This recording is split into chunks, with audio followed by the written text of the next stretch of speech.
Welcome. It's been a while. It has been a while. We back. Welcome back to the Swoosh Hoops podcast, episode 29. As we are, I would say, heading towards now the ramp up of the NBA season. We're getting past the dead period of the league. Obviously, a lot of things have been happening, have happened rather since we last had a live show. Well, first things first, the big trade. Well, before that, um, before the trade of Donovan Mitchell, we'll get into obviously our last episode we talked about Kevin Durant saga, the Kyrie Irving thing, and what may happen with him, possibly leaving, getting traded to the Lakers, what may have you.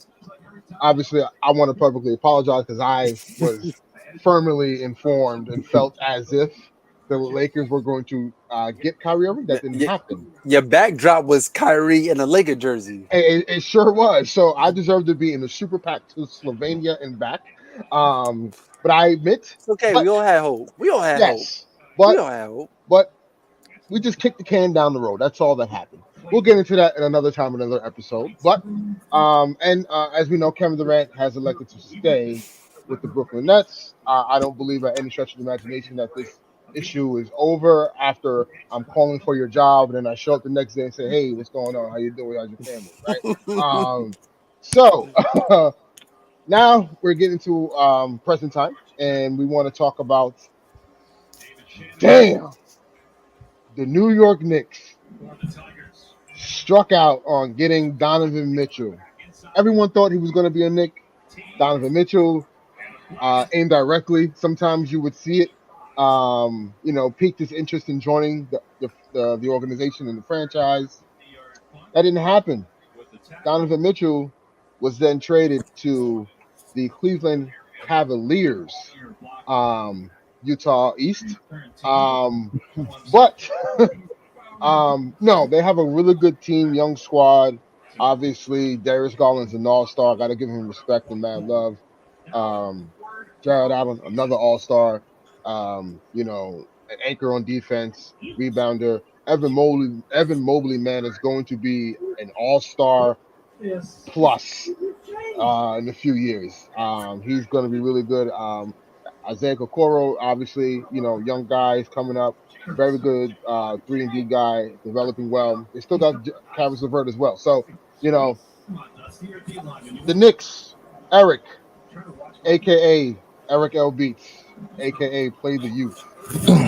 What is going on in CAA land? Because, as you know, Leon Rose, CAA, ex-CAA founder, and now he's the president of the New York Knicks organization.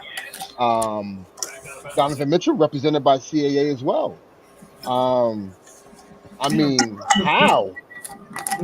The reports that came out, a lot, the picks, draft compensation, and players. Then RJ Barrett gets a rookie, not max extension, but close to it. I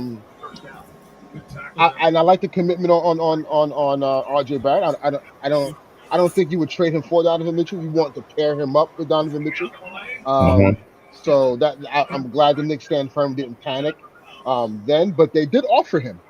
That was on the table. So what are your thoughts? What's going on in at the Garden over there? Did you guys, set up some voodoo angel dolls and torch the tiki's on fire? Like, what's going on over there? All I'm gonna say is before Eric go ahead, man, the Knicks can't get a break, bro. Like, it's just the same song and dance over and over again. They're like this close. But go ahead. So, all right. So, if you go back to the playoff series between the Mavericks and Jazz, that game one, you see a whole Knick contingency of Leon Rose, Worldwide West, Allen Houston, Julius Randle, and company. They were at the what you call it, the scores table. at the game. Yeah, they were recruiting as if Yeah, they were they were recruiting. college They were literally scouts. recruiting Jalen Brunson and Donovan Mitchell at the same time. So, well, the reports that I got out of it was the Utah Jazz were very, very unhappy. They were not happy about them showing up to their playoff games, right? So here you have Danny Ainge, who is notorious for fleecing teams for draft compensation for trading for their superstars, right? Go back to 2013, Celtics Nets, when Danny Ainge traded away the remainings of Kevin Garnett, Paul Pierce, and Jason Terry to the Brooklyn Nets, and the Nets traded all of their future draft picks to the Celtics. That led to them Jaylen Brown and a whole bunch of other draft picks. That trade package, Celtics won that going away in the blowout. And then you go to the Celtics and Sixers trade when they drafted in 2018 when they drafted Jason Tatum and the Sixers drafted Markelle Fultz. They swapped picks, but the Celtics wanted Jason Tatum, so they traded away. They basically swapped picks for the first pick to the third pick, right? So you knew that Danny Ainge was going to make sure that the Knicks pay a hefty tax to get Donovan Mitchell. Okay? But here's the kicker. Remember the last episode we talked about that Rudy Gobert trade? How many picks did the Jazz get? They got instantly 5 first-round picks. So you knew going into the Donovan Mitchell trade that Danny Ainge and the Utah Jazz was going to ask for at least 4 or 5 first-round picks. So the initial offering was the Knicks. What I read was Leon Rose and them. They offered the Jazz R.J. Barrett, Obi Toppin, Quentin Grimes, and 3 unprotected first-round picks. Surprisingly and luckily, Danny Ainge said no. Get back to the drawing board. I was like, okay. The fact that they offer R.J. Barrett tells you something. All right. So now it's this whole 2-month stalemate from June till August, late August. So now the last official offering was R.J. Barrett, Manuel Quickly, and 3 first-round picks. The Knicks wanted to give up 2 first-round picks, unprotected. The Jazz wanted 3 unprotected. They didn't care about the consolidation picks. They didn't care about second-round picks. They wanted the Knicks unprotected first-round picks, 3. Knicks said they want to give up only 2. So, and also remember, last Friday, there was a report that came out from Ian Beckley of SNY saying that the Cavaliers pulled out of that deal. But once the Knicks gave R.J. Barrett that extension, that a 4-year extension, $120 million signed last Monday, they literally went to the back door. Cavaliers and the Jazz did the backdoor deal. They met up and then they said, okay. The Knicks said, nope. Monday's the deadline. If you don't want this offer, we're taking it off the table. We're giving R.J. Barrett the extension. Also, if you think about it, the first offering, they offered Mitchell Robinson along with R.J. Barrett, the 2 guys that they re-signed in deals. They gave Mitchell Robinson a $60 million deal back in June or late July. And also just last week, R.J. Barrett, $120 million extension. So that's where the talks broke down. And now the Cavaliers, they swooped up. They gave it the 3 unprotected picks and also two unprotected pick swaps. along with Colin Sexton, Lauri Markkanen, and Ochai Agbaji, who, if you think about it, this who was picked by the Cavaliers, who was a lottery pick. So basically, they gave up four first round picks, 3 unprotected, and 2 unprotected pick swaps. Meanwhile, they wanted the Knicks to give up 4 unprotected picks and RJ Barrett, which was way too much. Way too much. Am I just disappointed that they didn't get Donovan Mitchell? I am, yes. I am. Because I wanted to see him back home, Madison Square Garden, pair with RJ Barrett, Jalen Brunson, and okay, here we go. Let's figure out the roster configuration later on.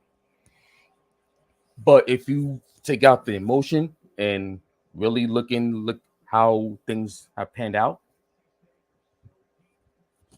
it was smart for them to pull out because Danny Ainge he kind of negotiated and not in good faith and also out of spite because now you hear rumors of the Danny Ainge and the Utah Jazz. They did not want to they didn't want to trade Donovan Mitchell to the Knicks.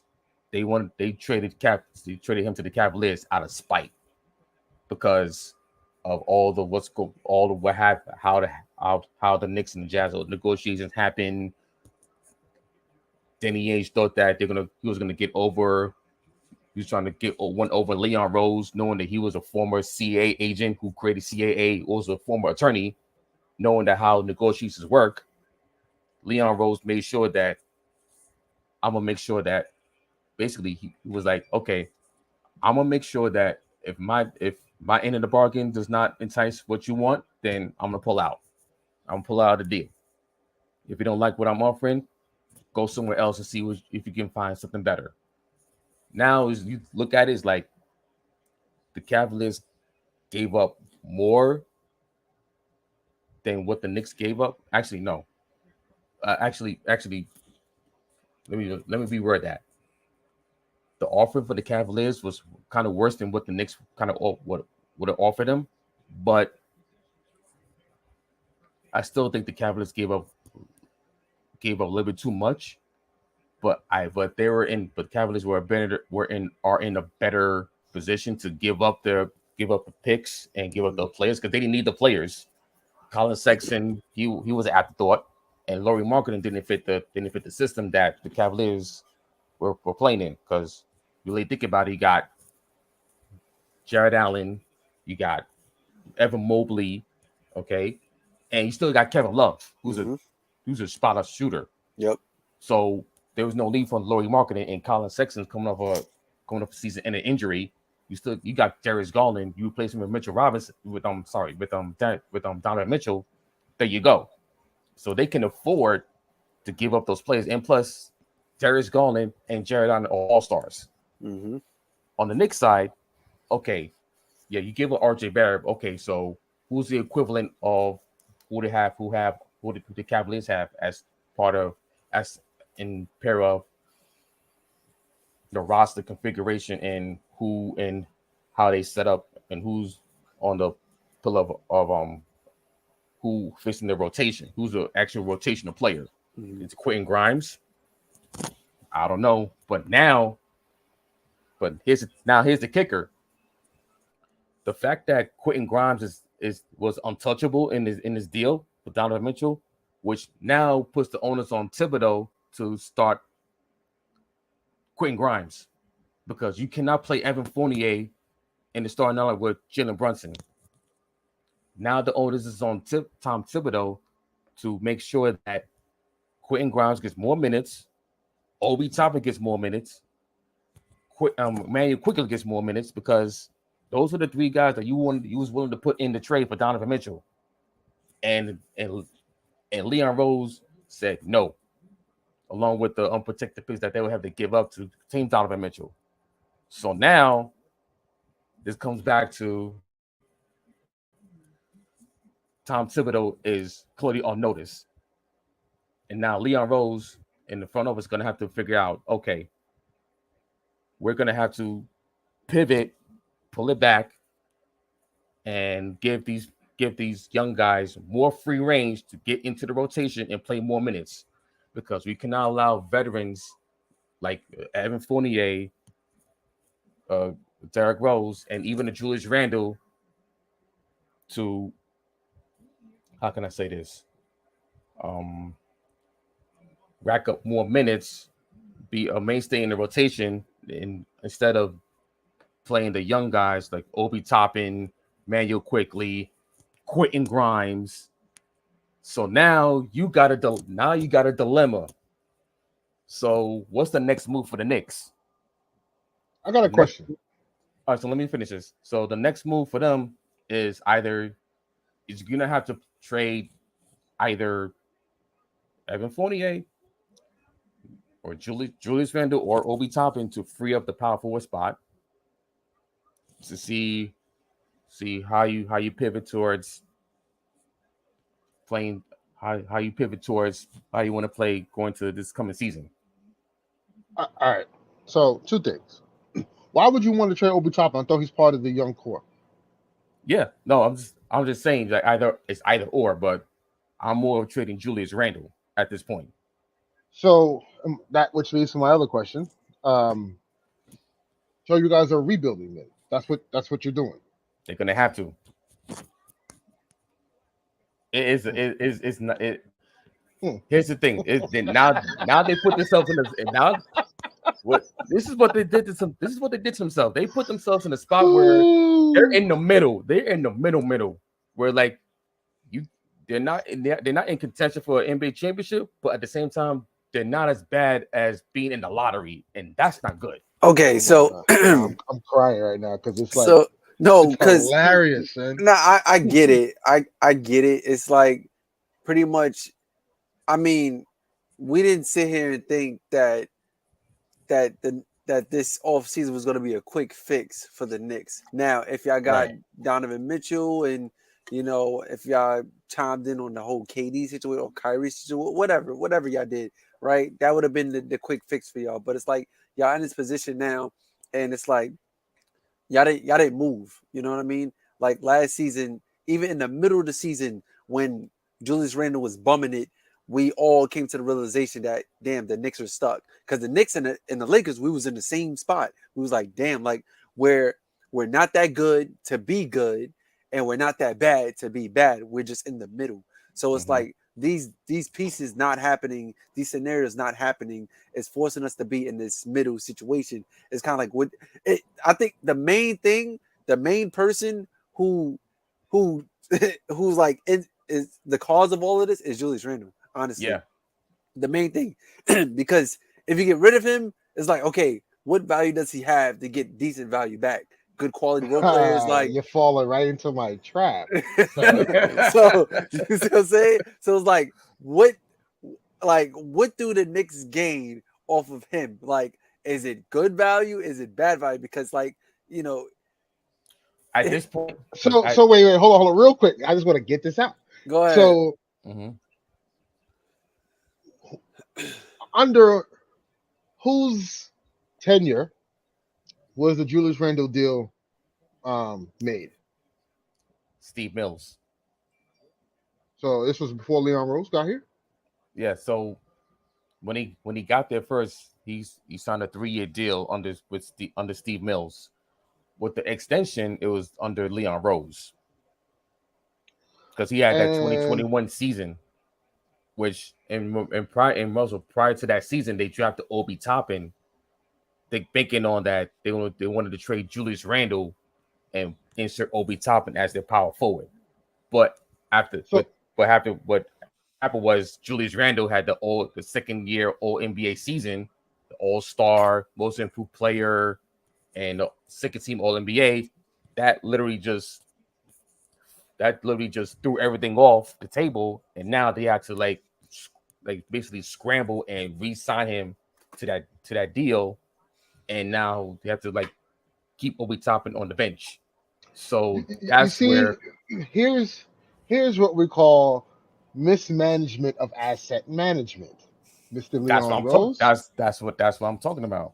Because if Leon Rose, aka Mr. CAA, If Leon Rose thought Julius Randle isn't going to be the face of our franchise moving forward, regardless of the season that he had in 2021, wouldn't at that time his contract before the extension would have been a lot more, I would say, appeasing to trade. Yeah. Now, right? Wouldn't that have been? I'm just laying out the mistakes here. Because here's Because the issue. he was on his he was on his second to last year of his deal. That's what I'm saying. So so this last season would have been his last deal, and then you would have been You able would have been able to get him. off of him. That's what I'm saying. Because he would have been an expiring, and there was shades of, oh, okay, if the team is built around him, he could be an all-star, right? Mm-hmm. So Leon Rose has been at the helm for about 4 seasons now? 3 years. So three seasons, one playoff appearance. One playoff appearance, yeah, 2021. Right, and then obviously the last 2 years, you guys didn't even make the play in. No, so 2020 was his first year that he got in. Then the season stopped, and then the 2021 season, that was their first full year. They made the playoffs. Last year was the second season, so this coming year is his third season. Copy. Okay. All right. I just wanted some context behind it because it's there's clear mismanagement of assets going on still. And again, who am I to judge? We let Alex Caruso walk for nothing, but I'm just saying, like, it's the constant. What I'm getting at is nothing's changed, no matter the regime. You guys are back to rebuilding again. A little bit more promise this time, for sure, with the talent that you guys have acquired. But how long are you guys going to wait until these guys pop? And then here's the vitriol of, we need a new voice, we need a better team, because we're the same mediocre Knicks that has never have done anything, So I don't know. It's just weird. It's just weird, and I don't understand it. Hopefully it gets better, but the Cavaliers clearly are moving in the right direction with those guys. Adding Donovan Mitchell to me was an A+. I am concerned though, from a defensive standpoint. Yeah, they got a small backcourt. They have a very small backcourt between Garland and Mitchell. Mitchell, as seen, and I watched a lot of Utah games because obviously the Lakers play Utah a lot.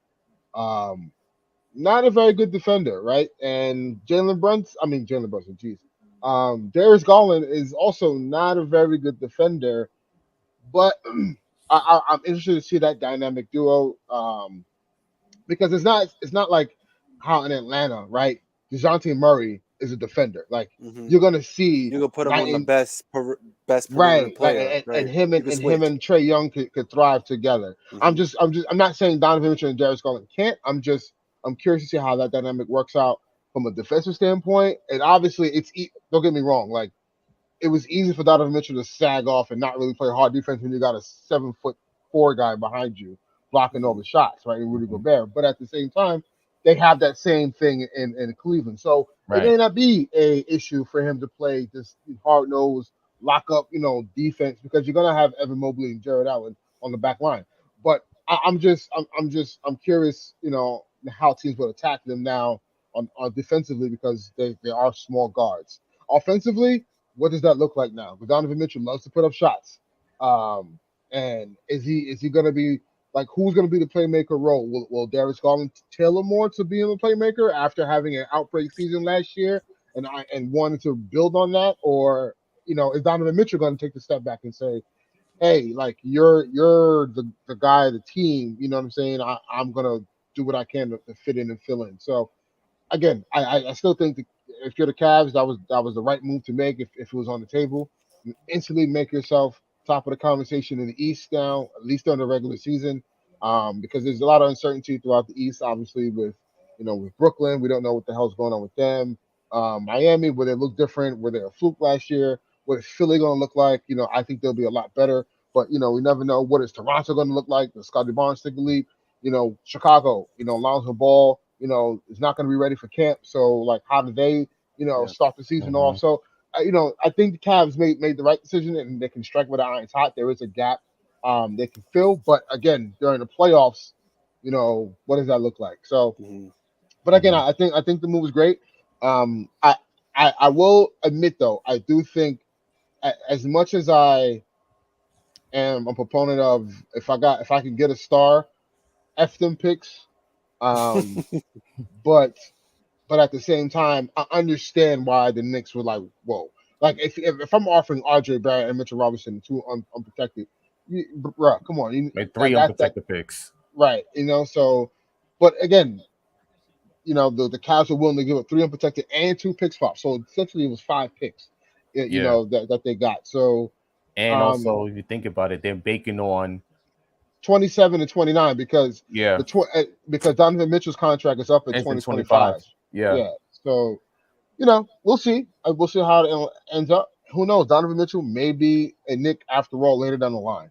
But we'll see, man. I think evidently, the trade made some shifting, some different thinking happening as I segue into the Lakers, right? Because we all thought it was going to be a three-team trade between the Knicks, Lakers, and Jazz, and we felt as if Russell Westbrook was going to be part of that deal. But evidently, obviously, that did not happen. Armani, give me your thoughts on the Laker roster. Obviously, there was a trade with the Lakers, with the Jazz, which is crazy. The Jazz are in a lot of, they're in the business of trading their guys out right now, but and trying to get tank for Vic is the mantra.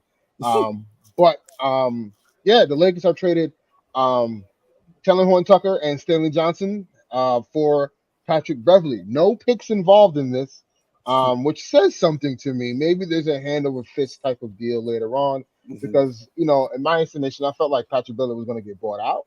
So necessarily the Lakers could have possibly waited till he got bought out.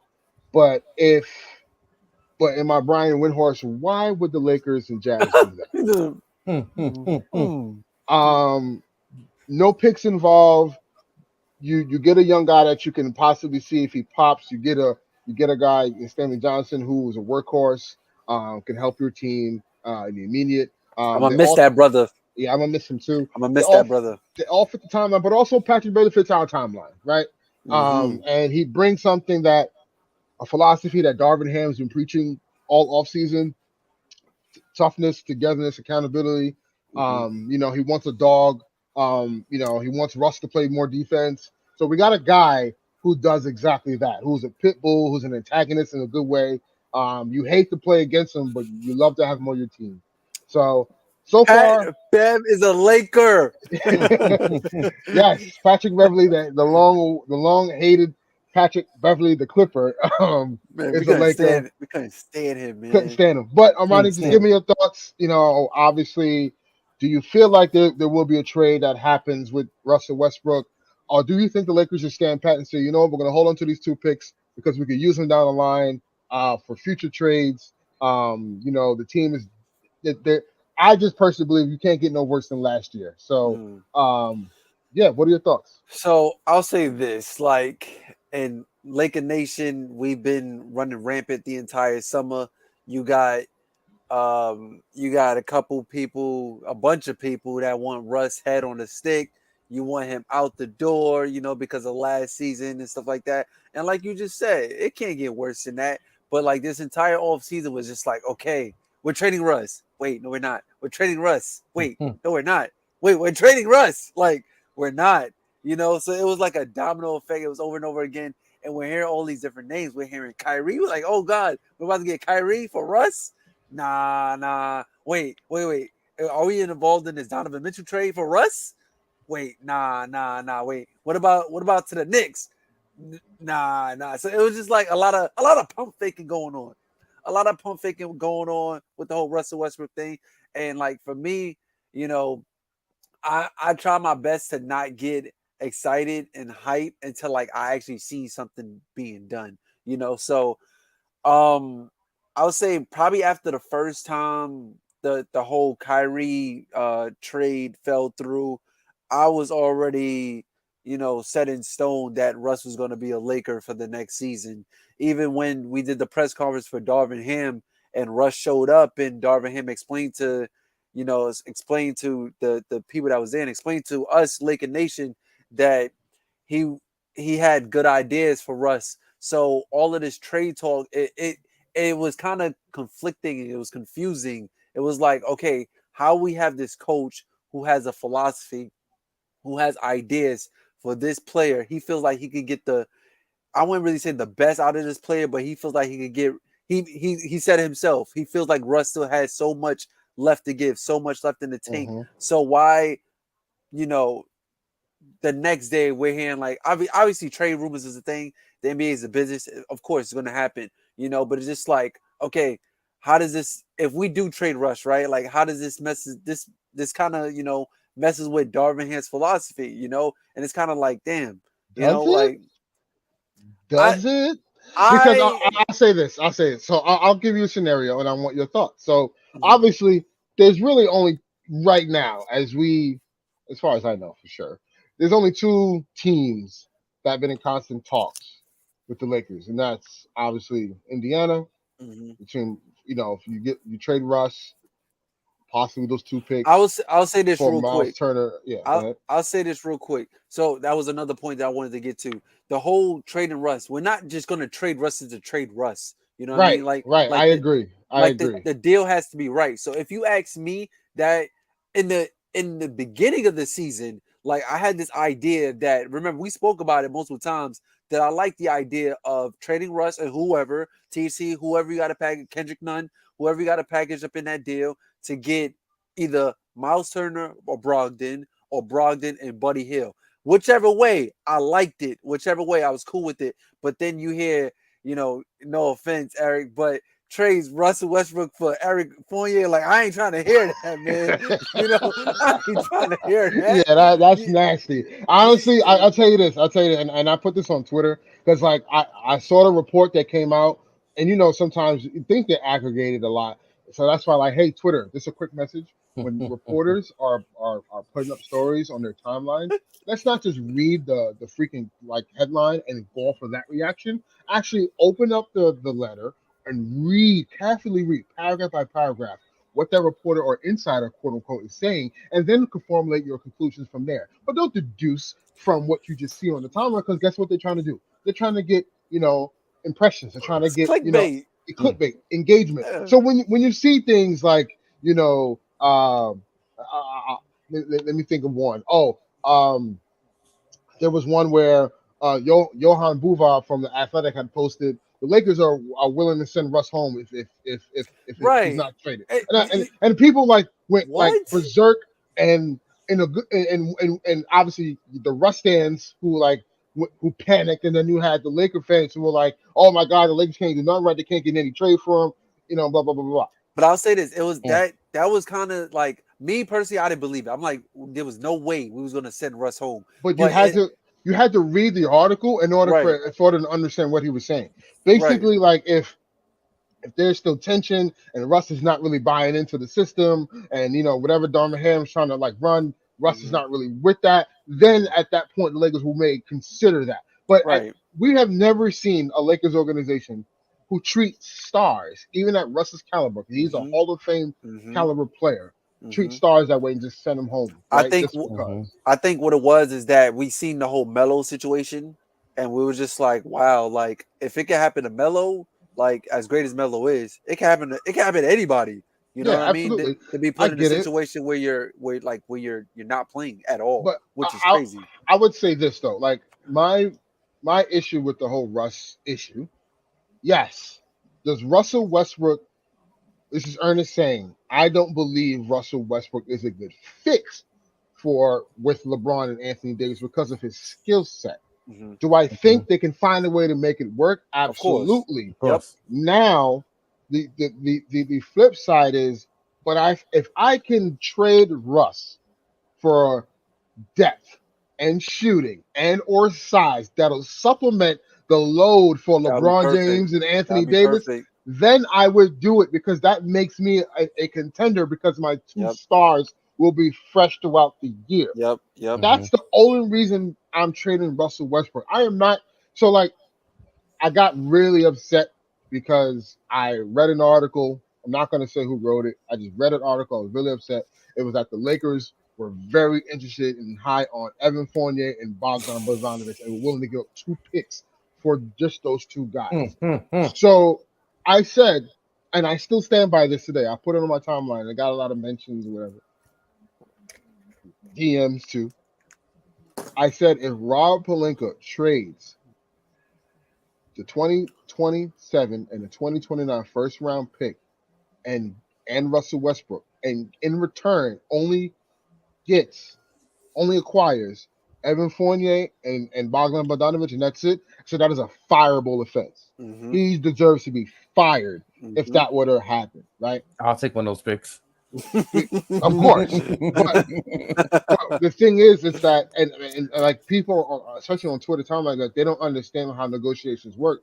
They believe, this is why I always say in Jeannie we trust, like because like she took over the team in 2018, 2019. Her first year she didn't win a chip, but we got LeBron James that year, right? Her second year, we win a chip and we get Anthony Davis. Right. The third year, it was an anomaly because the season started damn near 30 days after the Lakers won the chip. We messed up our core. They traded away the core. The guys that helped us win. So we bring on, we brought on Dennis Schroeder. We brought on Marc Gasol. We brought on Montrezl Harrell. Yep. And it didn't work. But the Lakers still had a championship caliber team if they stayed healthy and the rigorous of the season prior didn't catch up. Because that's what happened, right? Like AD got hurt. We were up 2-1 in that series. We were about to go up 3-1 in that game. And AD goes down and we lose. That was it, right? Like we would have beaten the Suns that year. And then if you look at what else happened throughout the playoffs, the Lakers would probably have been in the championship again, right? So and then we move on to this year, right? And we get it. We didn't make the playoffs this past season. It was very bad. The roster construction was horrible. Everyone's hands are dirty on this. So this whole idea of Jeannie does not know what she's doing is she's punting away the season if we bring Russ back. That's not the case. I just feel like I don't think we should trade those picks and Russ unless we're getting not a haul, because I understand where Russ's market is, but at the same time, like I could come to the table and say, I'm offering you cap relief. Like at the end of the day, no matter how you split it, we're not trading for Russell Westbrook the player. You're trading for Russell Westbrook the contract. So with that being said, I am giving you cap relief. So those players I get back in return have to be some type of compensation. It's a win-win. And I'm giving you picks down the line in which my 2 stars will probably not be on the roster. So, like, we got to look at negotiations here, and we got to stop acting like this is a one-way street and Rob Pelinka and Jeannie Buss don't know what they're doing. Like, you have to understand, like, other teams are also negotiating with the Lakers. Exactly. Like, I can bring one offer to the table, and they have a counter. Okay, I'll get back to you. And then I assess, I speak to my ownership, I speak to the front office, I include my star players, get their ideas on it. Okay, cool. If this doesn't work out, hey, how about this? And there's a lot of posturing back and forth. There's a lot of talk to the media to get leverage, quote unquote, whatever. But like this is all a game, and every day there's a report that comes out by either Mark Stein or Shams or Chris Haynes or just Woj. Look at the Donovan Mitchell trade. It's the same, but it's the same stuff regurgitated and reworded different ways. And there's a crazy reaction about it. Like it's just insane to me. And it's like, what do you expect people to say? Like when Darvin Ham talks highly of Russ or any other teammates talk highly of Russ, what do you want them to say? That he sucks? The dude is on the roster. It doesn't matter. He's that's your teammate. The roster. You see that guy every day. Right. Currently, at this moment in time, Russ is on the roster. So what do I look like? Say, hey, you know what, man? Russell Westbrook is terrible. We don't want him on the squad anymore. We got to do what we got to do to get rid of him. You think anyone's going to trade for him? You just lose all your leverage and all your negotiation tactics on potentially moving him because you're in the media bashing the play you want to move off of. So like we got to stop this ignorance, and it's insane. So Yeah. I say I have to say, look, do I think a trade is going to happen? I quote Rob Pelinka and Jeannie Buss said we're not done. So I'm going to take that at face value, and I believe a trade will happen. And will I be upset if it doesn't? No, because I do think the team is better than last season, and I think we'll be better because of the coaching staff that we have now. So it will remain to be seen, but I do think it'll wind up being Russ being traded, and I believe it'll be for the Utah package with Bogdanovich. I'm hoping Jordan I Clarkson, hope so too. Yeah. and if not Vanderbilt, it'll be Beasley. So Yeah. we'll see. I do not want Mike Conley, but I fear that he might have to be in the deal. Mhm.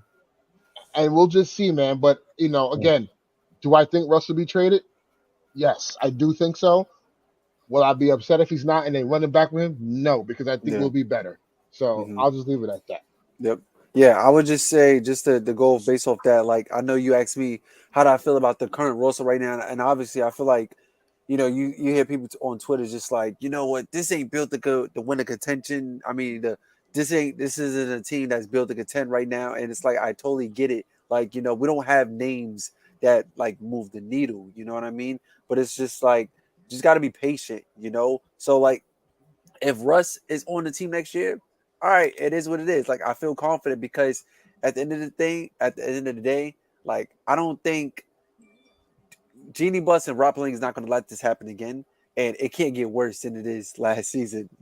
So it's just like, all right, cool. We learn from our mistakes that we did last year, and we come back and we just have a better team. We have a better run. We learn from our mistakes and just get better. Just simple as that. Yeah, that's it, man. And we're not punting on LeBron. LeBron knows what's at stake. Jeannie knows what's at stake.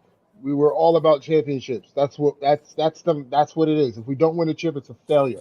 That's Yeah. the expectation of our team, the organization, and the ownership knows that. So please Whether stop we got a championship contending team or not, like it right. is what it So is. we need to stop acting like Jeannie doesn't know what the hell she's doing. She's been in this is longer than we have been alive. Watch the So documentary. yeah, so relax. Watch the Now, documentary. now that that's out the way, moving on, Eric, take it over, brother. WNBA playoffs, man, do Hmm. we have some thrillers? Hmm. For those who haven't watched Game 3 of the Storm and Aces, what a game that was! One for the books for sure. Sue Bird, obviously this is her last season, Trying to hitting go a out with a bang. right, hitting a clutch Hmm. game tying three to push the game into overtime. And then for Ajaya Wilson, my God, for her to take over, putting up 30 plus points, in that overtime game three, she took over. The jump shot, Tim Duncan esque. You know what I'm saying? The rebounding, she just has a very just overall complete game. I love watching her play. She's one of the best players in the world. Um, Thoughts? So, so I only got to watch a little bit of the game. So I was out, but I seen the highlights and I went back and watched the the I watched the recording of it. Um, this is the Aces series to lose. Like if you really think about it, um, they basically dominated the series. Um, Storm, they should have at least won. They should have won a game three easily if it wasn't for those late game execution errors. They allowed Asia Wilson to get deep into the basket to tie it in overtime after Sue Bird hit that three to put them up two. Mm-hmm. And then the Aces ran away within overtime in game three. So that was a big win for them. They're the odds-on favorite to win it all. And I would say but I do see this going to distance, going to 5 games. So Who I, I, wins? I hey, so for me, before you answer that, Eric, mm-hmm, for my own personal reasons, because I have I have a huge crush on Candace Parker. I think they repeat. Yo, I always have love for CP3. The The real CP3. CP3. The real CP3. But for my fandom for basketball, I need to see Candace Parker versus Ajaya Wilson, like Yeah, for all the that's chips on the a line, showdown. because that to me That's is like I wouldn't say that like the handing over of the torch, but it's damn near close. Like, that's you know like what I'm saying? a Tim Duncan, Asia Kevin Wilson, Garnett Asia Yeah, Wilson, type of the 2000s battle. new You face of the know, WNBA. yeah, like yeah. Candace Parker is kind of like, not saying she's like she's getting up there, right? And Yeah, obviously this is the tail end of her career, of her illustrious, phenomenal career. Mhm. But at the same time, like, excuse me, it's like,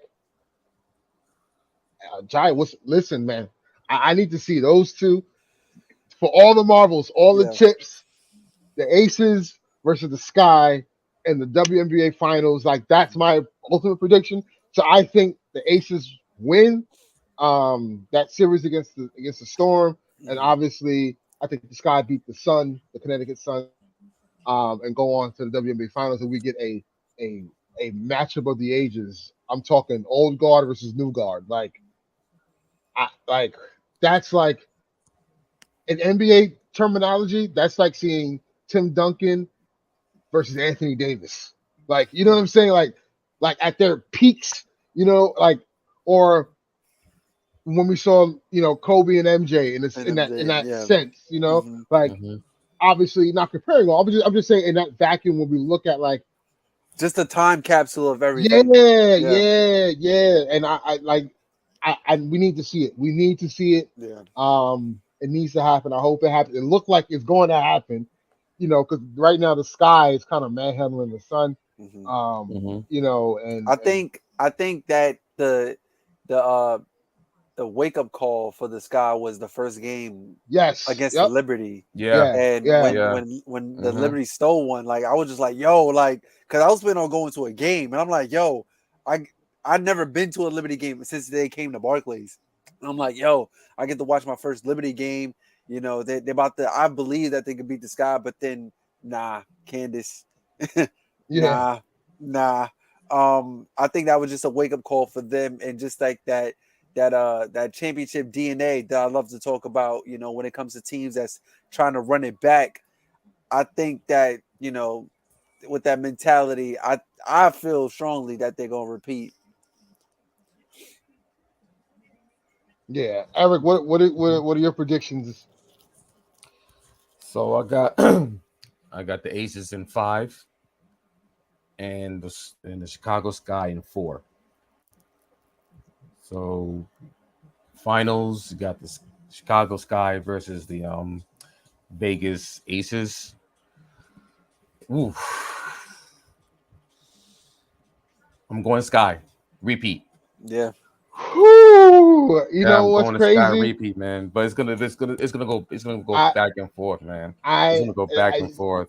Since you went there, because I didn't pick a winner, but since you went there, I'm gonna have to say the Aces are gonna win. Mm. I just a giant yo. I'm just saying, man. Like, I just, how I saw Candace Parker come out of Tennessee, and I was like, yo, she may go down. She may go down as the greatest women's basketball player of all time. hmm Like she had that skill. I'm like, Wilson is starting to, like, And I peak. think I think last year that also, like, just the clutch Oh yeah, performance that her she had. her leaving LA and then going to Yeah. Chicago and then winning Yeah. immediately is like LeBron I Yeah, esque, I think I even before that, I think winning Rookie of the Year and MVP was just like which was insane. right, Which is insane, bro. right, and it was like Insane.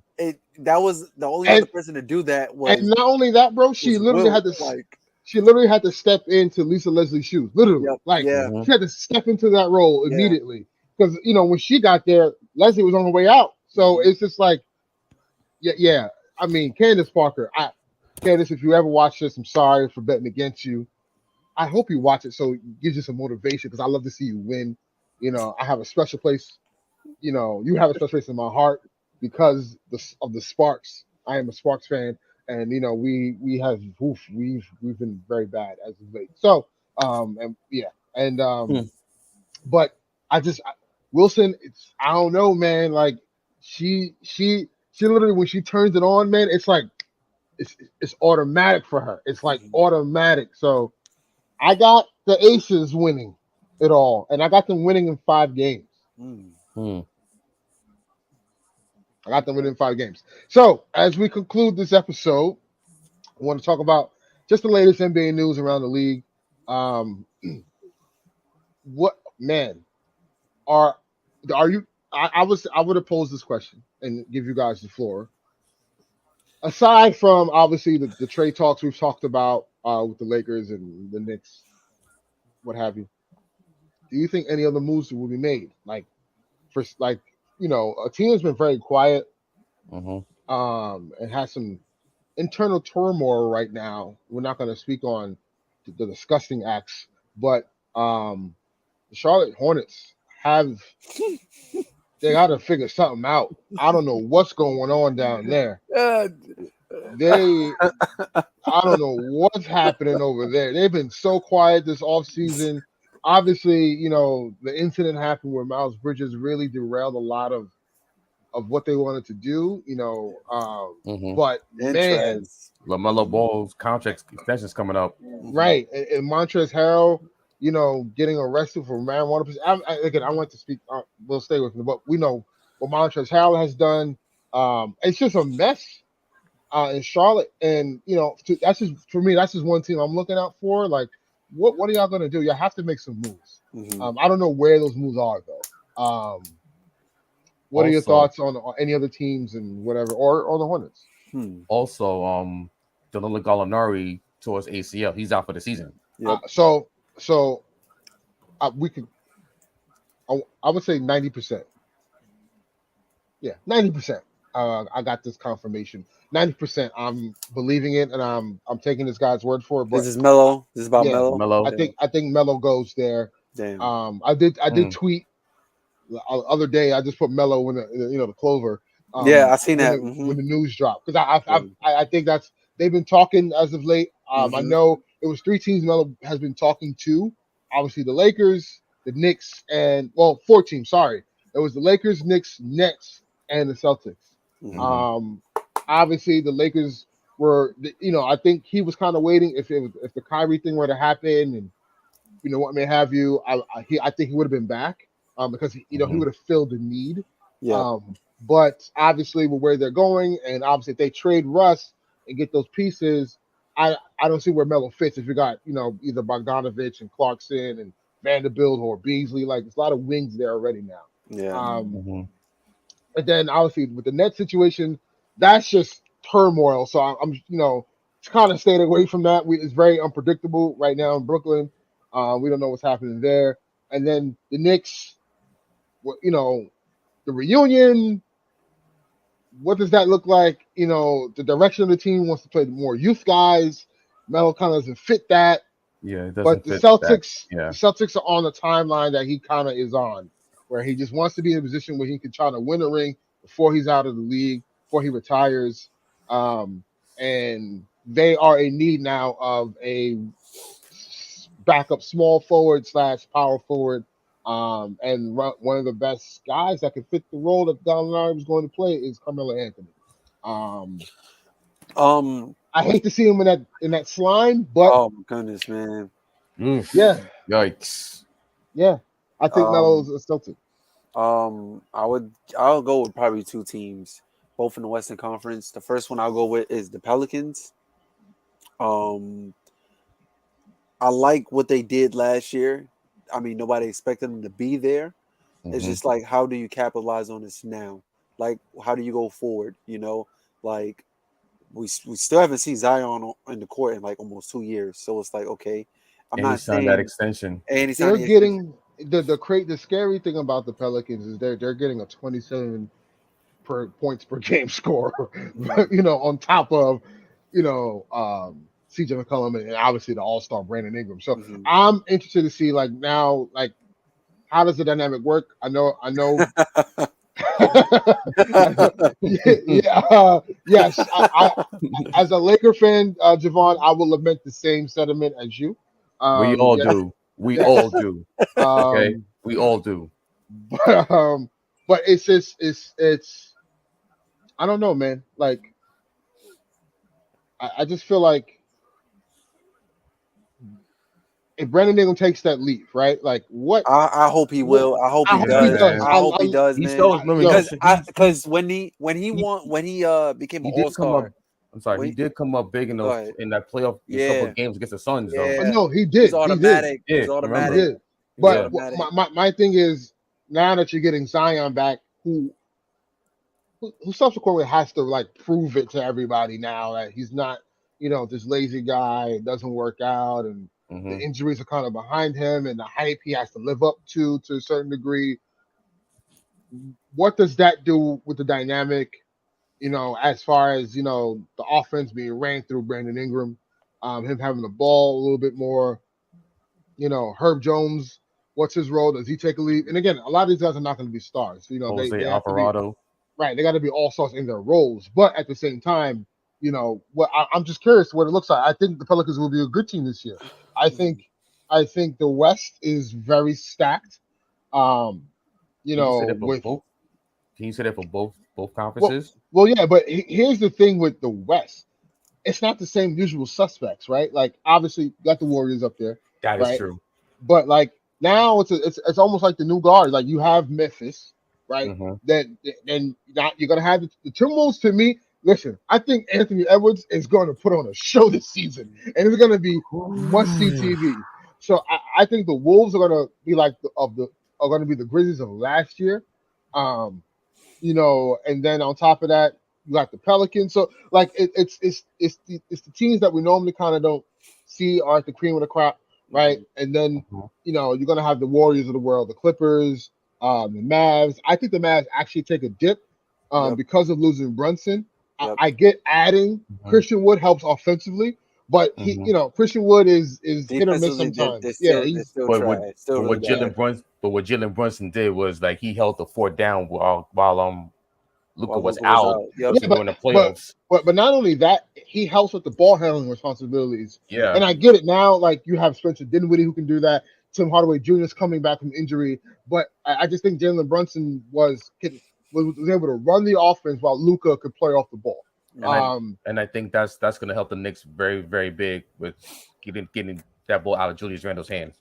So yeah. I mean, I don't like to take a lot of what Stephen A. Smith says seriously sometimes, yeah, but the funniest thing he said, got to give credit to him. He's like, I call the Knicks Southpaw Central yeah. It's because too there's many so many left-handed lefties ballers, on that bro. team. It's Too many crazy. lefties.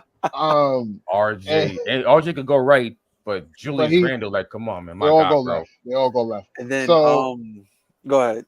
no, go ahead. And then the second team I was gonna go with, and I really hate to talk about them. It's not the Clippers, it's them damn Suns. After the whole DeAndre Ayton thing, everything just got quiet, and it's just like, okay, you went to the finals. You went to the finals 2 years ago. What do you The do? How do you frauds. build? Right, They're right, frauds. They're right. certified frauds. They're frauds. So it's just like, okay, like last season, Jay Crowder don't even want to be there. Jay Crowder want to be in get Miami. Jay Crowder, get him out of here, man. Don't get me started about no Jay Now, Crowder, but man. it's going to be interesting to see how they recover from last year's debacle in Game 7. Right. So Exactly. yeah, So so how do they recover? mhm. And are they gonna? They're not. Are they still the favorites? Yes, but now there's people actually talking about, okay, you put DeAndre in through what you put him through to get his contract. Mhm. Chris Paul, he's getting up there in age, and his Right. contract is starting to run out. I don't think the league really takes them seriously because like when they made it to the finals, we all felt like the Suns is in the finals, like what? Right? And then there you go. The Suns win those clothes, But it's just like, right, exactly. So what do you do next? Like, what do you do next? You went to, like Eric, like you just said, I went through this whole situation with the whole DeAndre Ayton thing. I And remember Devin, and and what's going to happen with Devin Booker? with Devin Booker. And last season, when we was doing our predictions, stuff like that, we all agreed that the Suns made some really good moves to help them out with signing JaVale McGee, Landry Shamet. We was like, okay, like they added that rim protection that they needed just in case when DeAndre Ayton sits down. That was a smart move on their part. Now that they folded in Game 7, it's like, okay, how do you come back for this? Chris Paul's getting old. Also, there are rumblings about the Suns might want to acquire Julius Randle. So all right. I heard I heard reports. All right. I heard reports. All right. I don't believe it. Me personally, I don't believe it. That's not Okay, so listen. I don't know who want to get rid of their players more. Is it Knicks Twitter with Julius Randle or Lakers Twitter with Russell Westbrook? Jesus, it's like insane. But yes, Javon, I do believe the Suns' window is closed.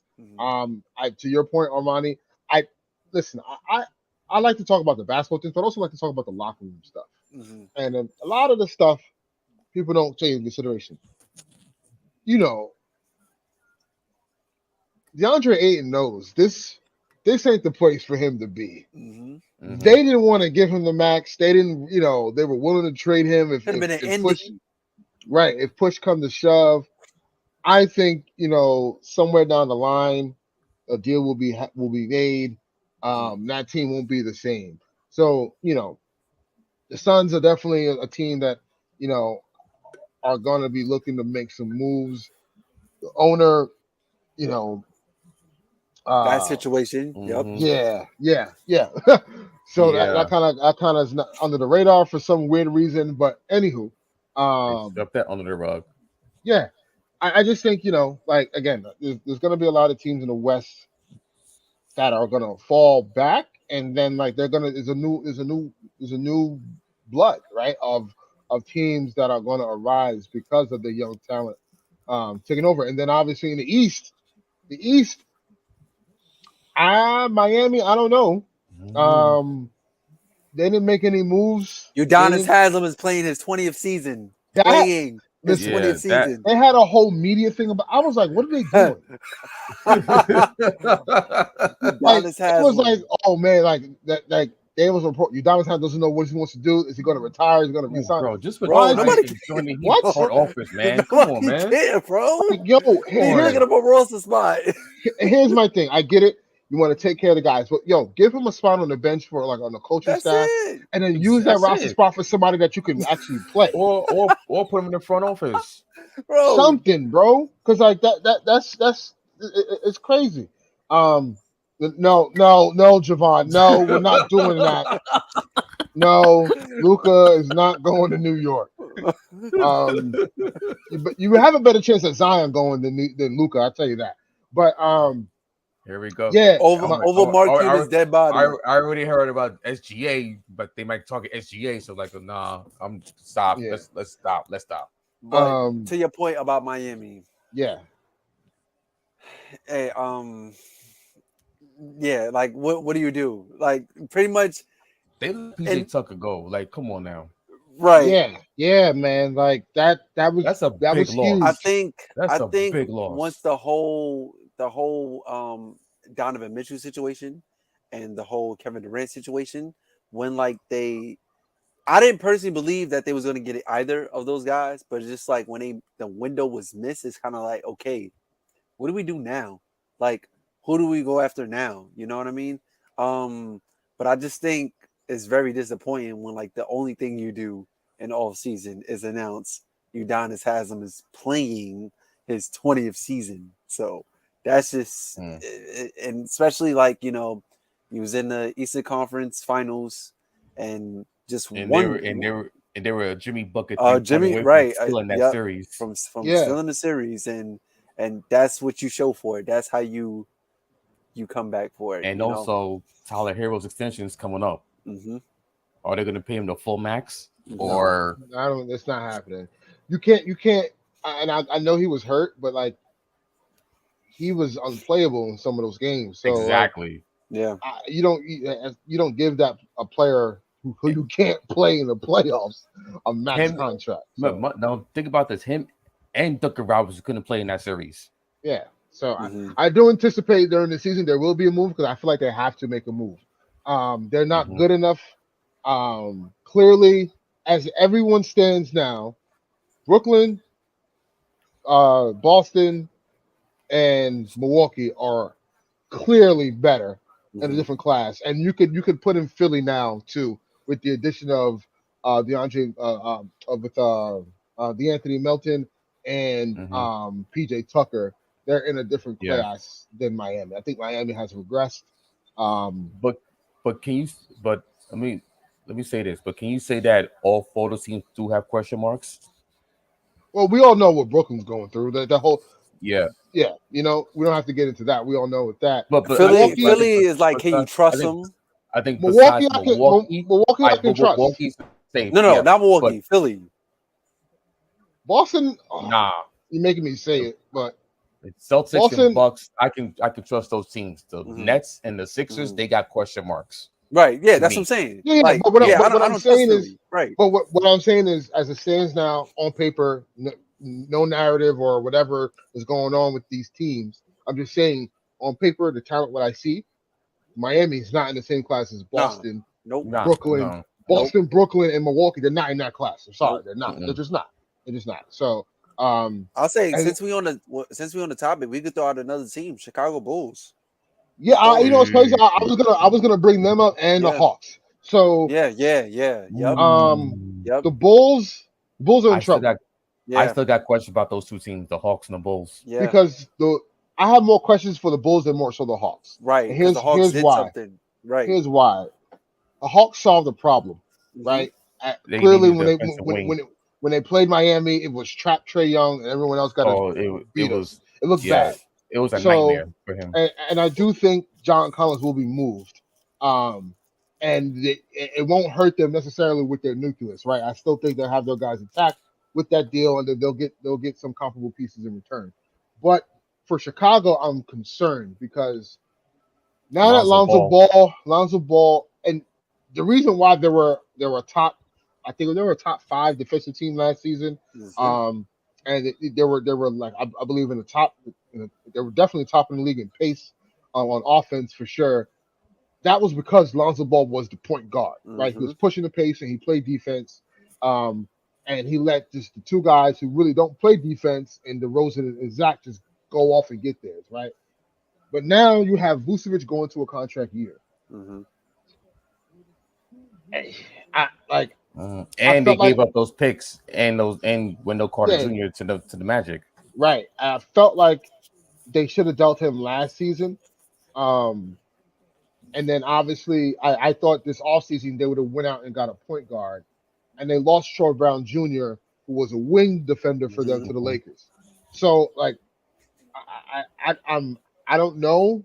I'm concerned about Chicago. A lot of holes that just need to be filled. Yeah, because like how do you not build on the success that you've done last season? Like that's the problem I have with Chicago. Do you see somebody like I don't know, like a Dennis Schroeder, being picked up by the Chicago Bulls? I can. I can. I mean, if Lonzo is what they say, is that concerning, which is unfortunate, man, because you know me, I'm a Lonzo Ball stan, low key. Like I want Lonzo Ball to really, like thrive and be successful in the league. I think he's that such of a great player, at least for his skill set. I just want to see the complete package, because we already see LaMelo, right?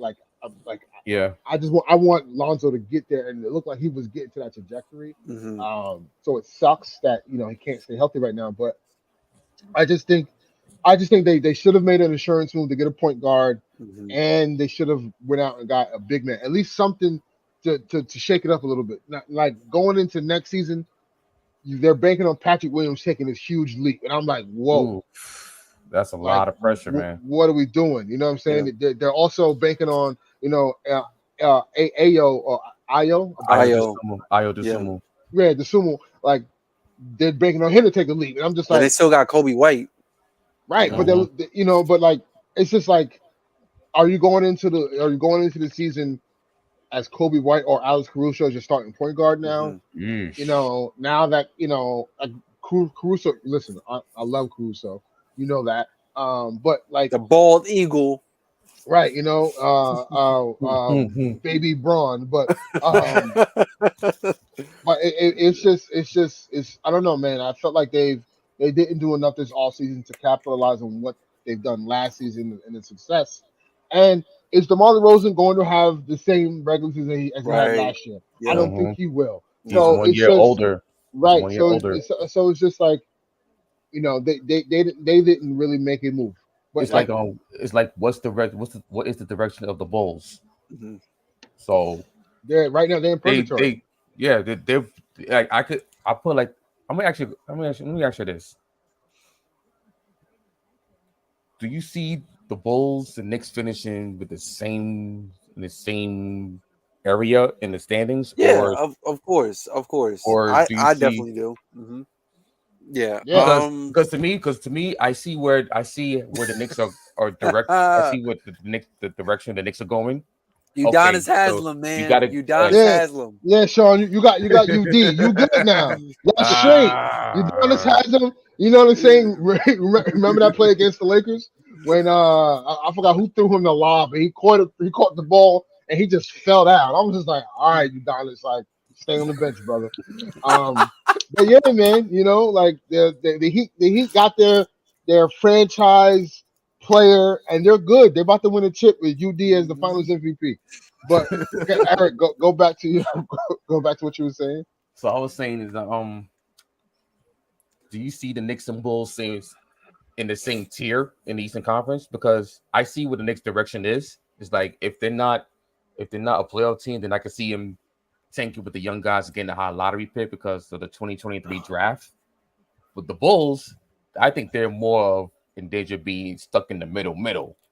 Yeah, the So Bulls are stuck in the middle. They're stuck in the middle. They're stuck in right. the Because middle. what they did, the moves they did last They're not year, they're not bad enough that they're gonna be like one of the worst teams in the East, but they're not right, good enough to be a contender either. So right. they're like the I middle of the pack. I But think for the Knicks, I could see them tanking for the lottery, in which this coming lottery 2023 is supposed to be a real deep draft. Here we go. Vic But to the Knicks. Here we nah, go. I'm not starting Here that. we I'm not going there. go. I'm not going there. I'm not gonna start that. I'm not gonna put that out there on my team. I'm just saying though, but what I seen last year with the young guys, and if you think about it, if they don't go on that stretch in February and March, and Tibbs plays the young guys, they would have at least won at least 40 games or 42 games just because of the young guys and with how they play. So I don't think I don't the know. Knicks in the one. We talked about the Knicks. We know what the Knicks are going to do. They're going to tank. They're going to stink, right? We know that. But the Bulls are in a peculiar situation because they can't. They're not good enough to be a contender. I don't know, man. If top four, hold Lonzo Ball on. was a big part to that Wait, contribution. wait. Javon just said the Bulls could be a top four team if they stay healthy. So are they better than Brooklyn? No. Are they No, better than Milwaukee? No. no, Are they better than Boston? No. no, Are they better than Philly? No. no, Are they better than Cleveland? Cleveland, no, No. Are they better than Atlanta. Miami? Miami, Atlanta? No. no. That's already 7 teams. That's Yeah. Now seven. we're talking playing right now. No, So, if they're healthy, yes. I mean, like if they're but healthy, I top can see. four? But you know what? Yeah, I No, just don't know what the they're not question in the is. top four. I'm No, Right, saying if right, everyone right, else is healthy, as if the Bulls are healthy, right, they're Bulls are not in the not top top four. four. right, I'm No, they're sorry. I'm not top sorry, four. Javon. No, They're not right. they're top four not if they're top four. healthy, unfortunately, especially without Lonzo Ball. No. Yeah. But but no, even if healthy, then they're not top 14. They're not, again, if everyone is healthy, they're not better than Brooklyn, Milwaukee, Boston, and Philly. Like those are 4 teams right there. But yeah, I mean, the East is gonna be interesting. Um like I said at the beginning of the show, I don't think the Kevin Durant saga is over. It is on pause for now, and we'll see what happens down the line during the season, end of next season. If Kyrie don't get an extension throughout the year, what does that look like? There's a certain team that opened up $30 million in cap space. You know what I'm saying? So we'll see what happens. And yeah, To Javon's point, no, I see what you're saying, but just a lot of teams in the East just got better. That's the only thing. So with them getting better the and the Bulls didn't make any Bulls, moves. the They didn't Bulls make didn't any make any No, they moves. didn't moves. make no They moves. fall down that ladder. Like I get it. DeMar DeRozan was playing out of his mind. He's playing out of his mind when what's his kid? When Zach LaVine was out, when Lonzo Ball was out, but things that everybody else got better. I mean, Drummond and Dragic don't quite really move the needle, No, they're basically they didn't make any moves. Nah. They're basically We got Andre filling. Drummond saying They're filling. he's the greatest rebounder in NBA. And this is not Phoenix Suns Dragic. This is Dragic. This is Toronto Raptors Dragic. That's Brooklyn Nets Dragic. Brooklyn Nets Dragic. Yes. Yeah, I think the Bulls are in the class with Toronto, Atlanta, those teams, fighting for that. We're playing 6th, 7th, 8th, 9th, 10. Yeah, they're fighting for that coming next season. I hope I'm wrong. We'll see. But no, Drummond don't move the needle still as a backup. Dragic does not move me. Also, don't forget, as much as people want to talk about the top half of the East Conference, what's the conference, who's going to finish first and whatnot. I think what's going to be fascinating is that who finishes bottom because of the draft. Mm-hmm. It's like you got the Thunder, Rockets. I think the Pistons are going to be much better than the last 2 years. Pistons are going to be good. I think they're going to be good. Jaden Ivey and a second year with Kate Cunningham and Sadiq Bey. They're going to be good. Orlando. And don't forget Orlando's sneaky. Sneaky. Yeah, don't forget the WWE wrestler that's in Detroit too. Oh, Isaiah Stewart. And the reemergence of Marvin Bagley. So. But also, I can see the Pacers tanking. The Thunder. What's happening? Pacers are taking. Spurs, Jazz, OKC with Chet Holmgren being out. That's a huge blow. They were celebrating. What? You crazy? They were celebrating because they knew, we can take another year. They were celebrating. Also, I could see the Spurs tanking and going after those top picks. Spurs, obviously, once they trade away I think this is Pop's last year, I believe, too. So I think so. I could be wrong, so don't quote me on that. But Phil Skinny, Bucks, Harden, Philly, whatever. Who cares? Miami. Sean, you took time to write this. Oh my God. Sean, you really took Sean, you got it. This is insane.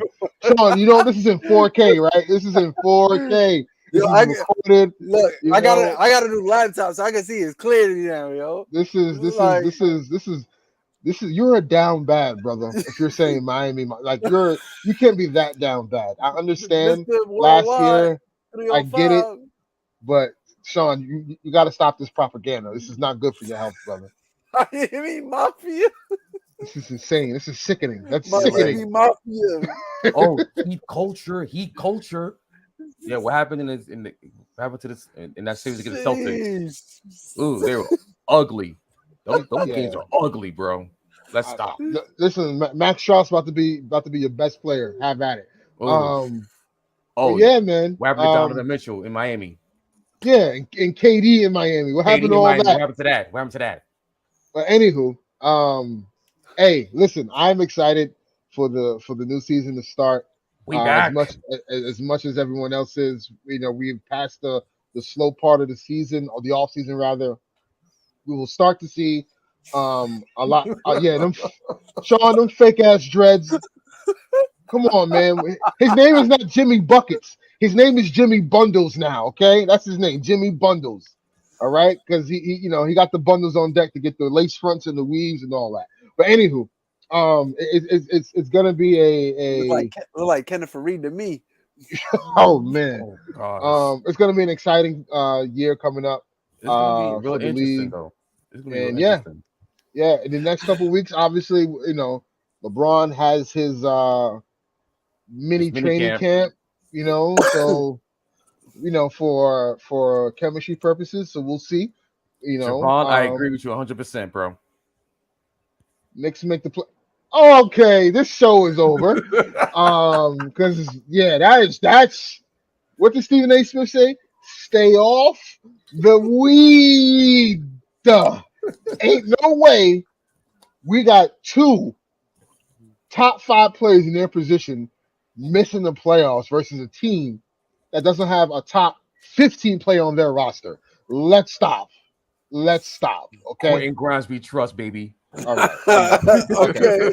All right. It's getting late. It's getting late. It's time to pack it up. It's time to pack it up. But needless to say, thank you guys for the engagement. Thank you, Javon and Sean. Shout you guys out for the engagement, man. We really love to see it. We want to have more of that. We'll be back with our next episode, and we're gonna do some early predictions on our next episode. So stay tuned for that. It's gonna be a lot of arguments, a lot of back and forth, a lot of eyebrow raising, a lot of just questionable things, but also some good points will be made. So tune in for that. And Sean, you know what's crazy? Buddy Hield is food on defense. Anywho, so Pat Bev is a Laker, man. Yeah. And our whole season hinges on the health of Anthony Davis and LeBron James. That's where our whole season hinges on. As every franchise who has stars in their team, i.e. the Clippers, i.e. the Nets, all that good stuff. No Kevin Pritchard jerseys. He doesn't even want to do business with us, but who knows what'll happen. We'll see. But again, thank you guys. And until next time, we'll holler at you. Peace.